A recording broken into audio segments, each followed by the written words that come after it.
Okay, starting the webinar now.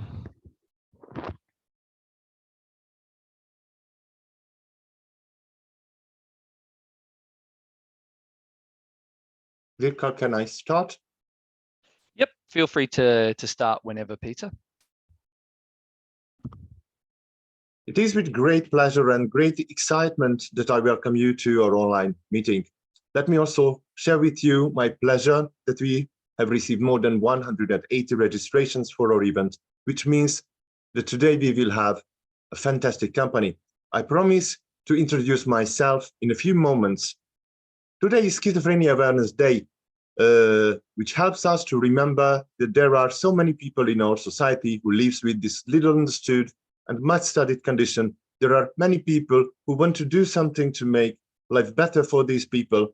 There are many people who are companions and loved ones of these special people.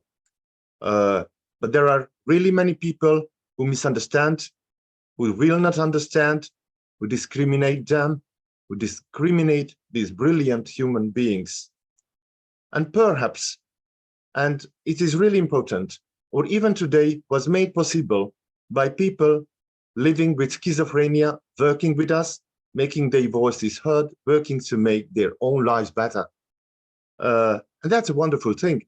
But I think for a moment, we should think about the many people with schizophrenia around the world who don't talk about their condition, who live in fear, who are rarely asked about their opinions or about their own lives.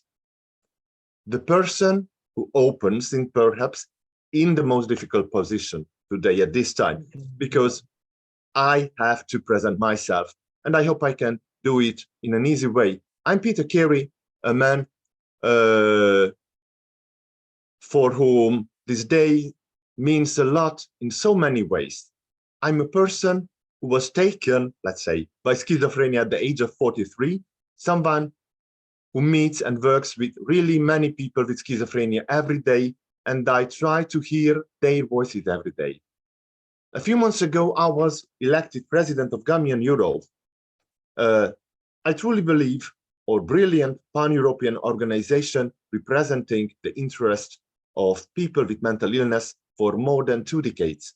After a few years of working together with GAMIAN in several projects, not only in my home country of Hungary, but together with my organization, I can do something to make the voice of people with mental illness heard by everyone who is interested in this issue. And in this topic, I truly believe everyone is involved. That's why I'm so happy about today's event, which is really good example of what it's like when respected high-level organizations, decision makers work with the people affected in the most natural way to make their future better, because of the future of all is shared, and we can shape it only together in good cooperation. And cooperating well is, I tell you, easy. The people who are going to speak are already working to make sure that anyone living with a diagnosis, this diagnosis, very severe mental illness, who is lonely or used not to talking about their condition, who is never asked what it's like to be schizophrenic, can have their voice heard in the future. I'm very glad you are here, and please continue to support GAMIAN-Europe. Help us to make the voices of people with mental health problems heard. Thank you. And I hand the floor over to our event moderator, Matt Muyen. Thank you very much, Peter, for this perfect introduction on Schizophrenia Awareness Day, on this seminar organized by GAMIAN. We have so many of you here. I wish I could see you live, but this is always the limitation of virtual events. Important day when we will addressing some of the findings, the conclusions of a project GAMIAN conducted together with the European Psychiatric Association. And project itself is actually about building trust between patient groups and professional groups. And it's great later that Professor Peter Valkai, past president, is here, but we also have speakers who are representing people living with schizophrenia, as well as the carers. It's a day about how trust can be developed between everyone involved in schizophrenia. And the person who conducted this project was Chiara Samle, who will be our first speaker presenting this project. Chiara has a long background as head of her own consulting project, and has worked on projects with key organizations such as European Commission, the World Health Organization, and other international institutions. So Chiara, over to you presenting the project. Thank you so much. Thank you, Matt, for your words and the introductions. So first slide, please. So what I'd like to do now is to quickly take you through the project that we did around developing trust and effective care for people with schizophrenia. And this, as Matt and said, it was working in partnership with the European Psychiatric Association. Second slide, please. So I just wanted to do a very quick warm thank you to everyone who was involved in making the project happen. You'll be glad to know I won't read out everybody's names, but just to really give you an overview of everyone who was involved and all the different organizations, including the European Psychiatric Association, but also EUFEMI, who are the Informal Carer Association as well. Next slide, please. So what I'd like to do is just give you a quick overview of the project aims. And really this was to look at the positive and negative experiences of therapeutic relationships between people with schizophrenia and their psychiatrists. And we really wanted to kind of untangle some of the things that facilitates a good therapeutic relationship and how this can actually be achieved and built, and what the benefits ultimately are of doing this. The methods we used were fairly straightforward. It was a qualitative study, which was really to kind of listen to people's stories and really understand their perspectives. What we did at stage one, we had 2 stages. And the first stage was to speak to patients with schizophrenia and psychiatrists from 4 different European countries. And these were in Germany, Hungary, Poland, and Italy. And we asked each country to select 2 different treatment centres, outpatient centres, from where we could identify people with schizophrenia and psychiatrists. And we wanted to kind of get a bit of a representation across urban and rural areas as well. We developed semi-structured interviews, which means that we had very open-ended questions in which people could talk about their perspectives and their experiences. In the second stage, we wanted to really consolidate all of what we found in our first stage and the responses that we got to really speak to 2 members of 2 focus groups that we convened, GAMIAN-Europe convened, and these were with people with schizophrenia and psychiatrists who care and treat for people diagnosed with schizophrenia, and informal carers as well. Next slide, please. So just to give you a very quick overview, all of this is very quick.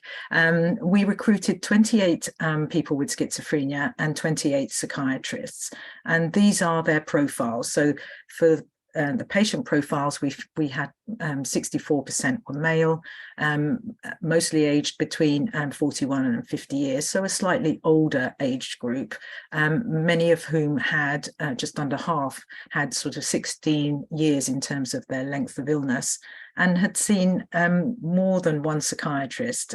In fact, many had seen quite a few, which was quite interesting, and I'll pick up on this a bit later. We also had people who had only just started their journey, if you like, with mental health services. In terms of psychiatrists, we had mostly female, above the age of 41. And so typically these psychiatrists involved in the project had an average of 15 patients that they saw a day. I mean, they had many more, but these on average were what they saw. Many were very experienced practitioners or clinicians. And then in our focus group, we had, again, more patients, informal carers, and psychiatrists to feed back to. Next slide, please. So what about the patient perspectives and what they thought a good therapeutic relationship included? So in their minds, and things like acceptance, qualities like acceptance, being listened to without judgment, humor, very important, empathy, patience, warmth, calmness. All these are, probably things that you may have heard before, but it's always worth reiterating the importance of these qualities. And there are many more, of course, as well, that make a sort of trusting relationship. Trust in people with schizophrenia's mind was absolutely key, and that absolutely underpinned, the entire therapeutic relationship. Things that actually could compromise that relationship were things like, very few and far between meetings, so the patient not seeing their psychiatrist very often, and also if the patient wasn't feeling too good or their symptoms were a bit more troubling than normal, this could sometimes interfere with the therapeutic process. And actually, this was where the psychiatrists agree as well. Next slide, please. So again, with the patient's perspective, there was quite a few, as I mentioned earlier, patients who had changed their psychiatrists on more than one occasion. In fact, the highest count was about 5 or more psychiatrists. And the reasons for this, the main reasons, included actually patients were saying that actually it was quite difficult to connect to the first or second psychiatrist that they'd come across or that they were seeing. Often there are service issues around changing psychiatrists as well, if a psychiatrist changed jobs or they go on rotation. But essentially, for patients, it was really about finding a psychiatrist that they could connect to, someone. And if you couldn't connect with someone, it was time to change in their mind. Not everybody gets this opportunity, unfortunately, but that was something that could be considered if necessary. Next slide, please. So in terms of treatment decisions, things like shared decision-making, which is a thing that is happening quite a lot now, or at least is being debated and talked about, is starting to happen. And certainly from the patients and psychiatrists we spoke to, half said that they had their say when it came to their treatment and what medication they were prepared to take. Very few patients actually receive psychotherapy, and this is an area that certainly needs to be improved upon. But the usual scenario with treatment was that the psychiatrist would propose a treatment and say, look, there are these treatments, what do you think? And then they each had a chance to kind of express their views about it, whether, and talk about side effects as well, answer any questions the patients had. And from there, they could work out a plan in terms of treatment and care. Next slide, please. What about the perspectives of informal carers? Well, actually, many carers had spent a long time involved in the care of their relative, but also in touch with psychiatric services as well. And some had actually mentioned how this relationship over time, in terms of their relationship with psychiatrists, were actually quite positive and had changed for the better. And psychiatrists have really also noted from the ones we spoke to, how important it was to include families and carer in the treatment and care process. They felt that this was so important, and is now doing this a lot more regularly than they did, 2, 10 or 20 years ago. Next slide, please. So from the psychiatrist perspective, what was it that, what sorts of factors were needed to build a therapeutic relationship? Well, actually, psychiatrists were very aware that this can be quite a difficult and drawn out process. It's not something that happens very easily. It's something that has to be worked on. And in their minds, it was important to be able to pay attention to what the patient tells them, to have patience and a willingness to compromise. So to have flexibility in that therapeutic relationship, that was really important. And to perceive the patient as valuable and take them very seriously, especially what they say. They also felt it was quite important to establish boundaries, for example, not, out of hours chats or discussions, and that it was really important to discuss, perhaps potentially difficult or challenging issues. Next slide, please. So what about meetings? So from the psychiatrist perspective, again, we this could be compromised when patients' symptoms were not so great. It was quite hard in a way for many to then reflect or understand any difficulties that needed to be addressed or resolved. Again, the psychiatrists also talked about some of the difficulties they experienced, and sometimes they weren't always, they didn't always have the luxury of time to listen as long as they would have liked to have listened to people. And also, if they didn't listen or they were feeling stressed, they knew that this would compromise that relationship and undermine the trust that would have been built. Sometimes disagreements do arise, tensions do arise, especially around medication. They were aware of that, but actually they knew that maintaining a good relationship had to be done. It was never taken for granted. Next slide, please. So treatment decisions, as I mentioned, from the psychiatrist perspective, they are certainly a lot more open to having a kind of more shared decision situation, if you like, and discuss with the patient, what sorts of decisions and how they would like to proceed. Next slide, please. And meetings with informal carers. Again, psychiatrists really valued this. It was never, ever without the patient's permission, though, first of all. That was always an absolute obligatory, if you like. So, any discussions with the carers and families, psychiatrists were very reluctant to do if the patient had not consented to that. And the work with families included from psychiatrists we spoke to said it was around improving the family's awareness of the patient's condition and also about giving them advice and support. Next slide, please. And just quickly to wrap up. So in our study, in our project, the therapeutic relationships were described as generally very positive, but these were achieved when there was quite a good connection between the patient and their psychiatrist. And practices, thankfully are getting a bit better when it comes to involving patients and families in discussions about treatment and care. But I think there still is that need to make sure that patients are offered psychotherapy and recovery-oriented approaches. And that's definitely something that needs to be made the norm, if you like, particularly for people diagnosed with schizophrenia. Next slide, please. And thank you so much for listening. Thank you very much, Chiara. Thank you very much for a great summary of a complex project in 11 minutes. It's amazing. I'm sorry, yes. No, that's perfect. Can I just say to the audience that already some of you have asked questions via Q&A, and Chiara will answer some of them directly, others possibly at a later stage. And if you have time at the end, we might raise some of these questions in the plenary, but use the Q&A to ask questions. Now, this was very much the overview of the research that we'll now move into, is what you could argue the second stage of the seminar. Let's actually hear from patients and service users, from family members and from psychiatrists, what their perspectives are. And first, to give the patient perspective is Päivi Risonen, who works as a specialist expert for the Finnish Central Association for Mental Health, and also has done a PhD on her personal patient experience. So no one better, Päivi, than you to tell us how all this fits together from a user perspective. Yeah, thank you.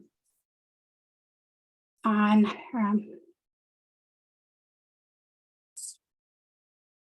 no, this is not working now. Okay. So sometimes living with severe mental disorder means that your life is full of psychiatric wards and symptoms, but there were also good moments on those days. For instance, friends visiting at hospital, walking in the hospital park, swimming in a river near hospital, and talking with other patients. One of my biggest problems was a self-stigma, low self-esteem, and I also associated myself as a patient. And after, yes, I was referred to a chronic ward as a hopeless and difficult case.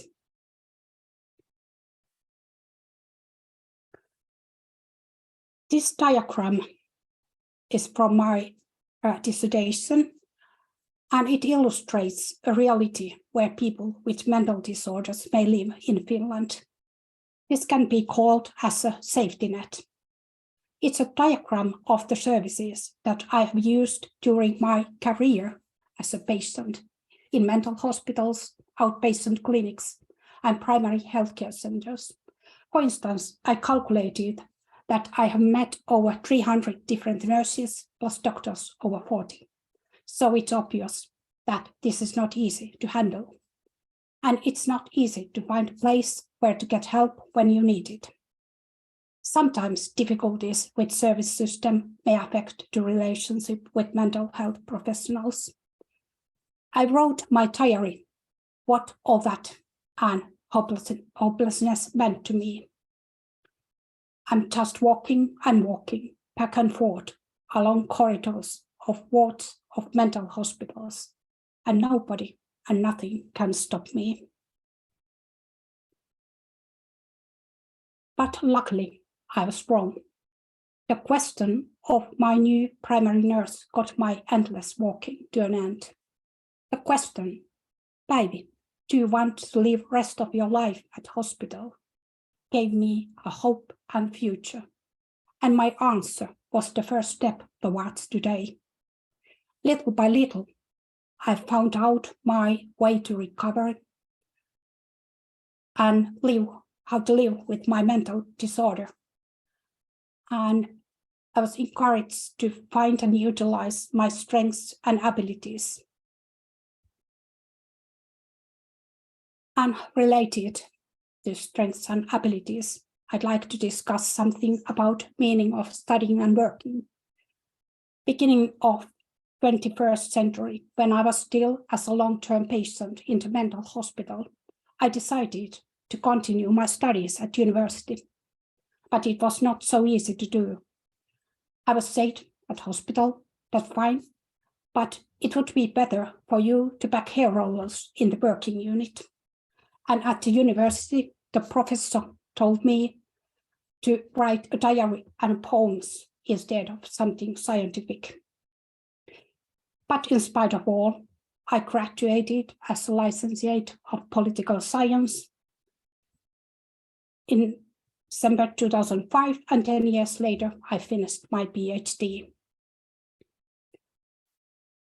And by telling my story as an expert by experience and analyzing my experiences as a patient and my recovery process, have given meaning for previous difficult times, and they have raised my self-esteem.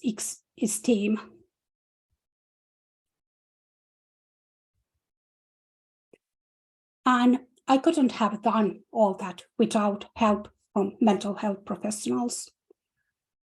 First, I found same issues important as in Tiera's presentation. And to me, these service user worker relationships meant discussions and meetings between two individuals. It's important that an interaction is mutual, honest, and real. And recovery has meant that both me and the worker should have had courage to feel our way in the dark.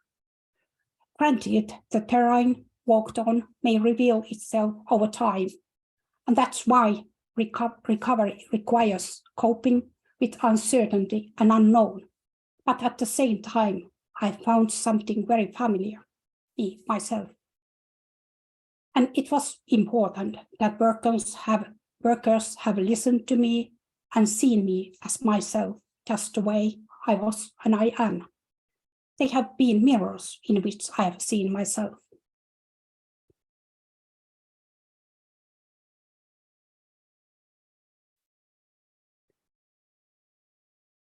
Then the recovery was a demanding task because my life has changed during the process.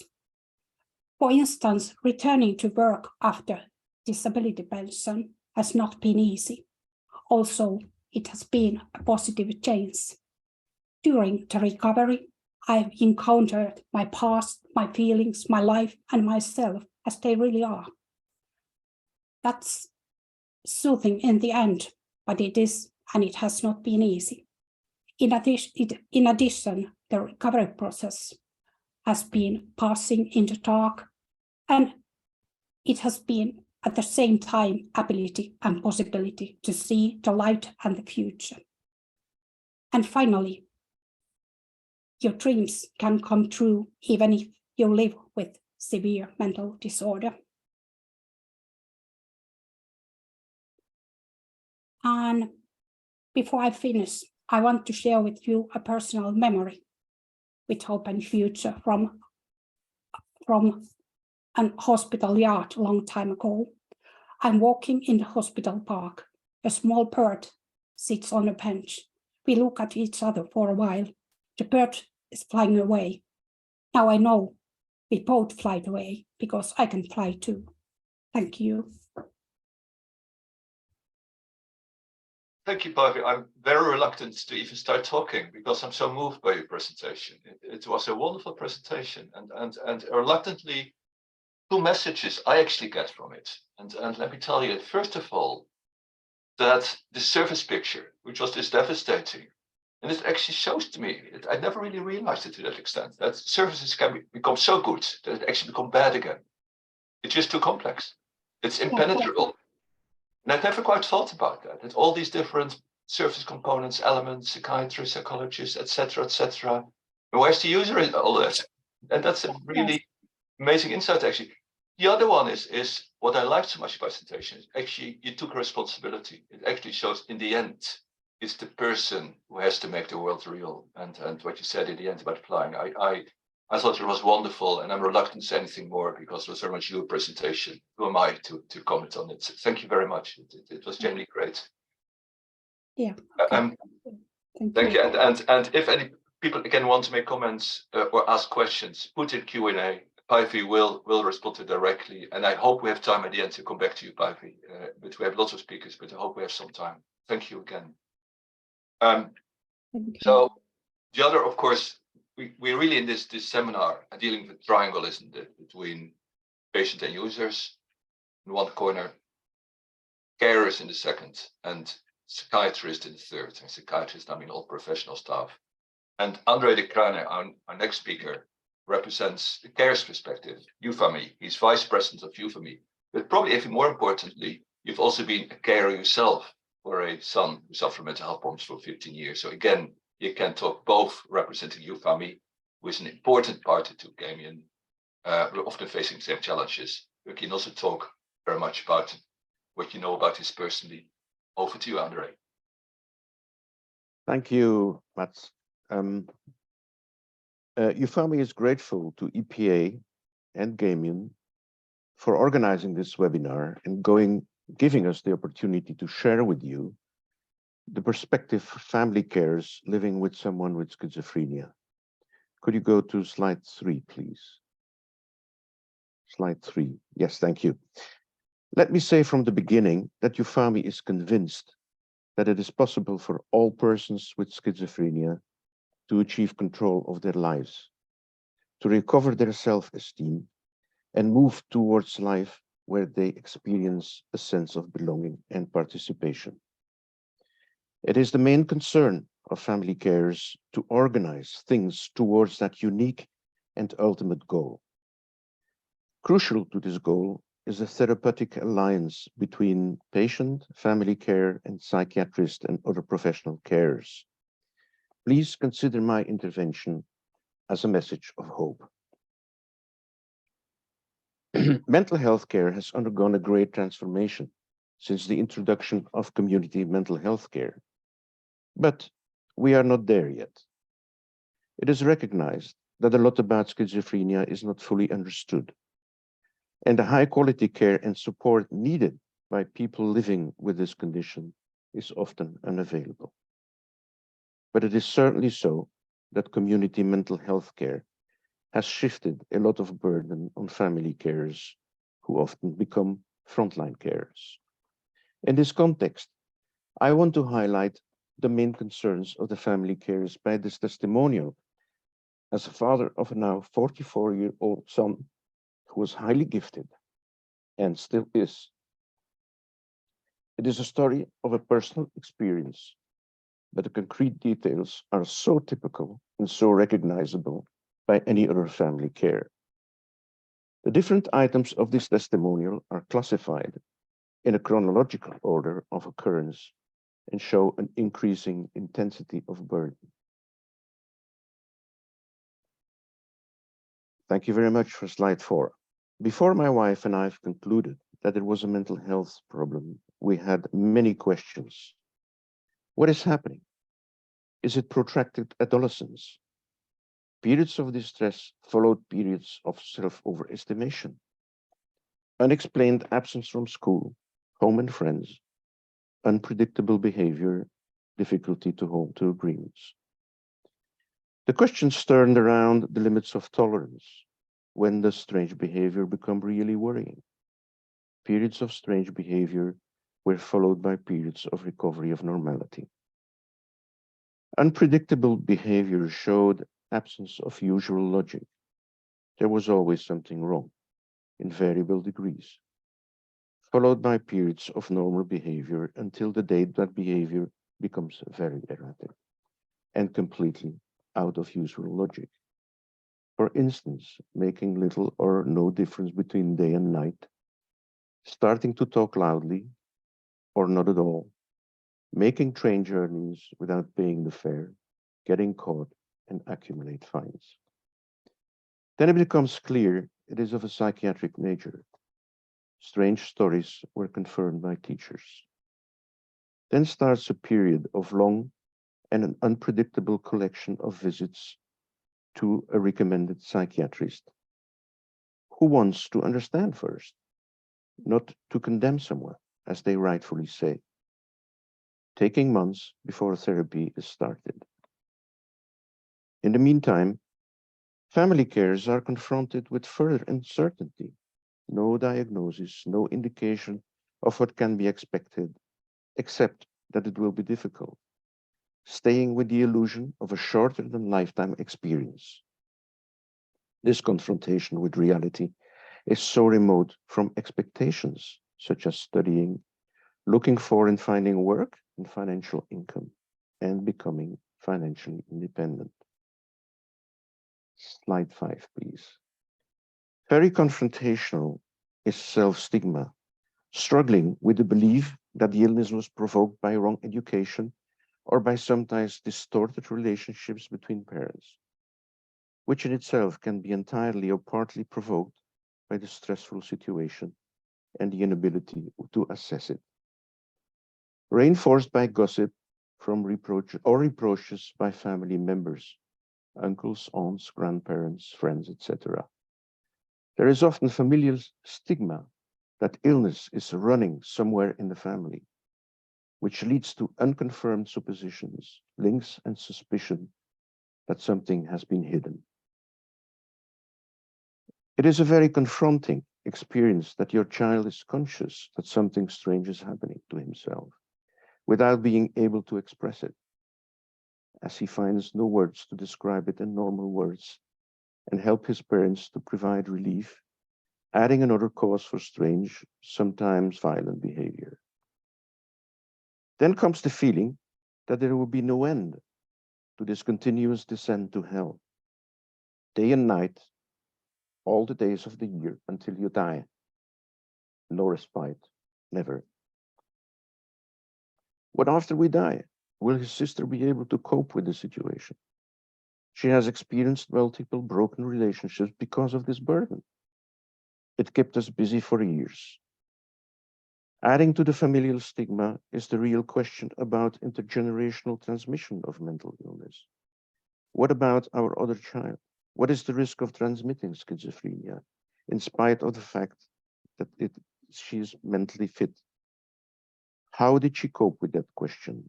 We learned years after it was confirmed that our son was mentally ill, that she thoroughly investigated the question in silence, without bothering us, because she thought unnecessarily that we had to be spared. If you consult specialist genetics or specialists in genetics, they provide you with statistical explanations and very general information on how to deal with. Of course, the decision how one will deal with it is an individual decision. But what a decision. Our daughter decided she would have no children.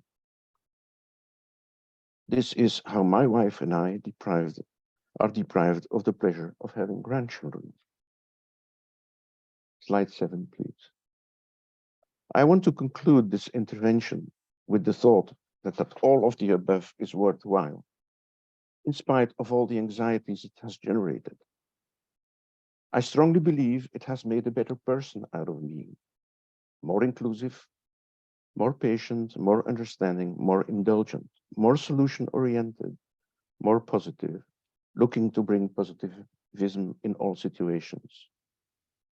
From the more positive experience, I would like to mention the conviction that applying and deepening the tripartite therapeutic alliance is the way forward, things being what they are. All of the above is in conformity with human rights-based approach of empowerment, equality, non-discrimination, participation, self-determination, and inclusion. These principles are enshrined in the Conventions on Human Rights at United Nations, European Union, and national levels. Thank you for listening. I will be available for answering any question you may have at the end of this webinar. Thank you, Andre. Presentation again deserving a bit of silence because it's so self-containing and it's I think again we so often underestimate the burden on carers and what you were mentioning earlier about the tripartite working together. That actually stood at the heart of this project, which was initiated between GAMIAN and the EPA with support from UFAMI, because it was the awareness that we all try the same, whether you're a patient, you're a psychiatrist, a family member, we all want people with mental health problems to live a full life. And the establishment of this project between GAMIAN and EPA was a very important step forward to create trust between these diverse organizations.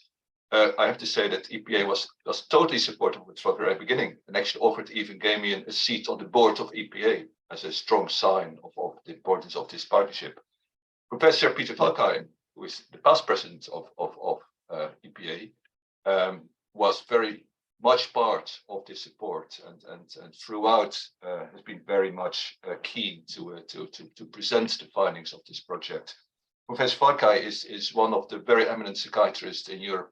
As I said, past president of the EPA, it's also a professor and chairman of University Hospital in Munich, one of the leading psychiatric research centers in Europe. So Peter, I should say, shouldn't I, in German? Over to you, and very interested to hear your perspective. Thank you very much. First of all, thank you very much, Matt, and your team for actually initiating this, because I think within my 2 years of presidency, it was one of the most important projects. I learned a lot, and I think we all gained a lot. So I will open up my presentation. Here we are. So hope you can see it well. And is it seeable, Matt? Can you put it on full screen? We can see it. Yeah, good. Yeah, perfect. So I will speak about the relationship between patients, carers, and our profession.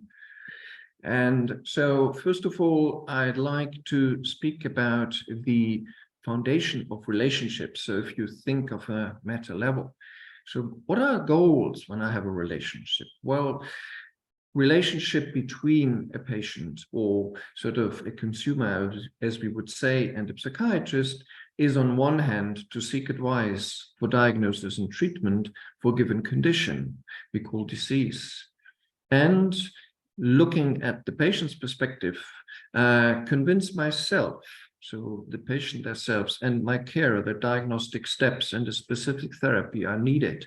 So I think basically these are the goals, but the basis of that is actually trust.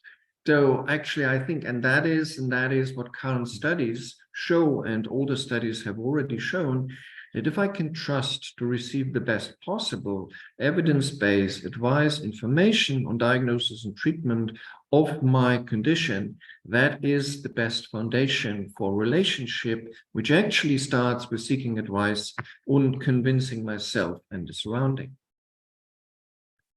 But there are problems, and I think that's why actually looking for this kind of action, it's very important to take in mind that within medicine, psychiatry has a special position because of stigma. So, and there are some things I'd like to bring up, which are, you know, with more than 30 years in clinical psychiatry, was openly brought to me. So, are you the second best physician? So how good is the diagnosis you are putting up? Is it just an estimate, or, you know, what it is based on? Is it reliable? And what about the treatment of mental disorders? You know, I'm not sure whether they are as effective than in somatic disorders. And, you know, if that is clarified, so, you know, a psychiatrist is not the second best physician, diagnosis is reliable, and treatment seems to be at the same level as somatic disorders, how quickly can I get an appointment at a psychiatrist? Well, just one little picture. I found it quite interesting that if you actually look at HIV, people say it's not the illness, but it's actually the stigma which really kills the people. So I think we need to openly address that in our way of communicating. But if we come back about those things, we think about psychiatry and psychiatrists, what are the facts about psychiatry and psychiatrists? Well, 1 out of 10 persons worldwide have a mental illness and or mental disorder and seek treatment, when 1 out of 4 have actually diagnosis of a mental illness, but 1 out of 10. And if you can think, for instance, in Germany, we have 80 million people, so it's 8 million people who actually have mental illness and seek treatment. The reliability of the clinical diagnosis, so the clinical of mental disorders, ranges between 0.3 and 0.8, which is comparable and sometimes even better than in somatic disorders. But what we lack, and that is often what people think they should be, you know, improvement in reliability, are markers. So just think about the heart attack. You might have a pain in your chest, but then you actually do an ECG and you take bloods, and those ECG and bloods actually is something we can't do in mental disorders. But overall, what we can do is do a proper clinical diagnosis, and this is as good as any clinical diagnosis in medicine. And finally, the efficacy of psychopharmacological and psychotherapeutic treatments is comparable to somatic disorders. That is well published. So as a matter of fact, I think we are well set in actually to help people with mental illness. Well, and the question is, you know, how easy are psychiatrists to be approached? Well, there are data on that, and they are as badly approachable as any specialists of other disciplines, but I think we need to work on that. So, and this is my summary slide of what I said and what the literature shows. So what are the ingredients for a good relationship between a patient, a carer, and a psychiatrist or other specialist? Well, trust, to receive the best possible diagnosis and treatment, enough time. I think this is important, especially in psychiatry. You need time to build up this trustful relationship and actually have time and spend time with the patient. Clear and timely communication to receive a discharge letter or at discharge, and easily approachable email, WhatsApp, and so forth. So we need to be modern there. So with that, I'd like to thank you for your for listening, and I'm happy to answer questions. Thank you very much. Thank you, Peter. That was a rather excellent summary of psychiatry in 5 minutes. It's raising many of the key issues, and I thought actually very informative. It was actually, I never quite thought about it that way, about particularly the diagnostic reliability. as well as effective treatment. You're quite right. If you compare it to a heart infarct, we never do that. We always isolate. It's a degree of self-stigmatization in psychiatry that we actually blame ourselves for not being very good at it. And if you compare to other disciplines, and also I thought the comparison of poor access, I think is also very fair. I hope you will stay for question answer at the end, because no doubt some of it will I do. go in your direction. Now, I'm delighted to introduce Mr. Tomasz Czertkowski, apologies for pronunciation, who is a member of European Parliament from the Czech Republic and always has been a very strong advocate for mental health in the European Parliament. He's also co-chair of the MEP Alliance for Mental Health. Delighted to have you here, Thomas, and please tell us about some of the political challenges. Yes, it's every time it's my pleasure to be there, and I'm very happy that I can discuss with you this very important topic, and it's my great honor to be with you in this very important day and discuss the different perspective of living with schizophrenia. And I am confident that this debate will have its concrete results. You know very well that, and you mentioned that I'm co-chair the MEP Alliance for Mental Health and member of European Parliament. And I want reassure more than 75,000 people that have schizophrenia in the EU who are many times forgotten and overlooked. And I want to tell all of them that their families and cares, and that we in the European Union care and want to help. You know that, and some of you know that I have it, the personal experience in my family. My brother has schizophrenia. Also, we are living as a family with his diseases, but I feel that there is a lot of progress, especially new medications show us the new goals. And from my perspective, it's very important that we will much more talk about our personal experience as a member of European Parliament, because we can really reopen these topics between the people. In this moment, many people have it fear from schizophrenia, but I think that that is the time to change it and shows that they are normal people. They can live with us and they can normally work and have it normally job as you and me.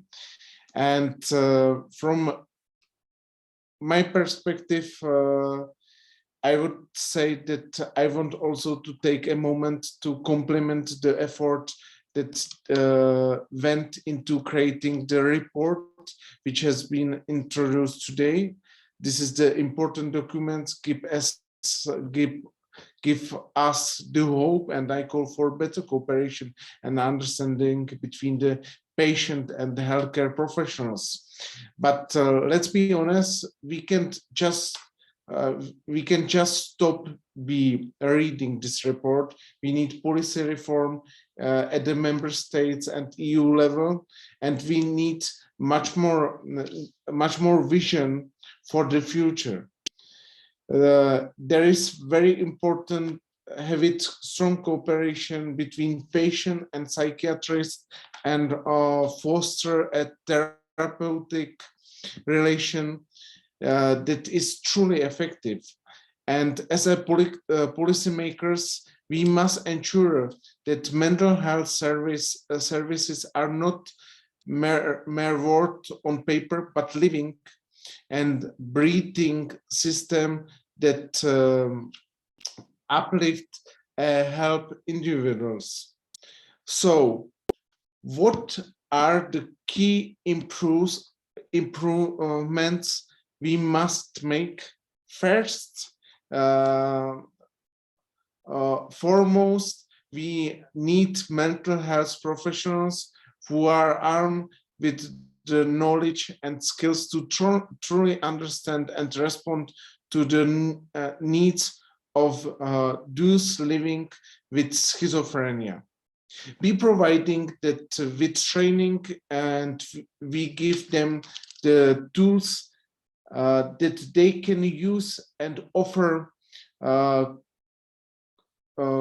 compassionate care.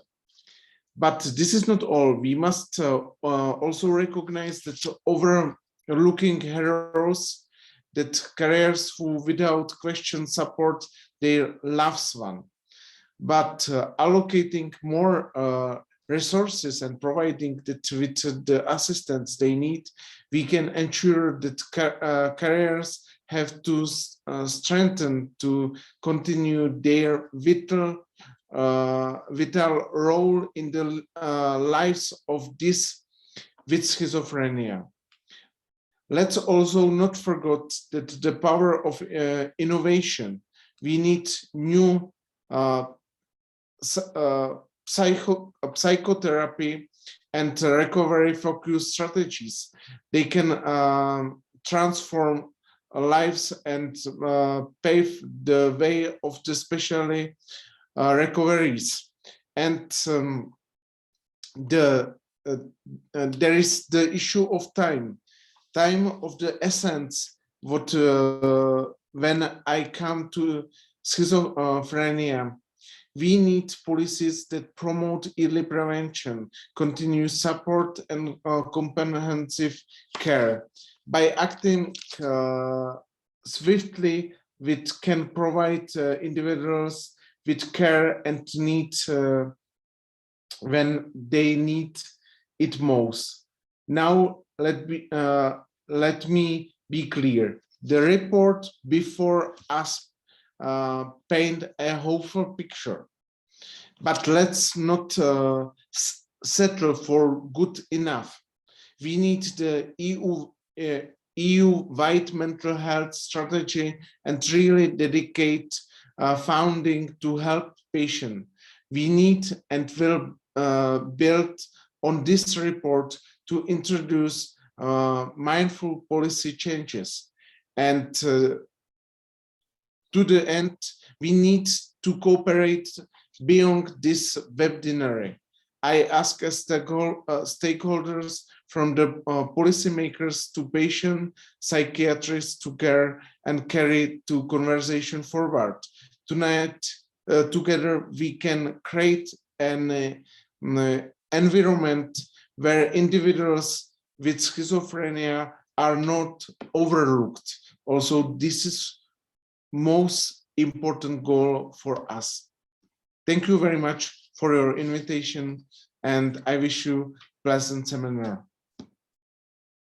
Thank you very much, Thomas. Thank you very much for this great summary, and also highlighting some of the key issues in mental health. And also thank you for your unstinting support to mental health, which is an area that really needs champions like you. And long may it last, and I hope you will continue to be so engaged. Thank you very much for being here.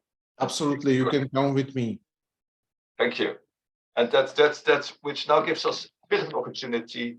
I hope you stay with us for answers questions first and then answers. And I noticed one question that is particularly relevant here from Istvan Galai. And Istvan, do you want to ask the question yourself? Can you ask the question, or do I need to read it out? Where's Istvan? There you are, Istvan.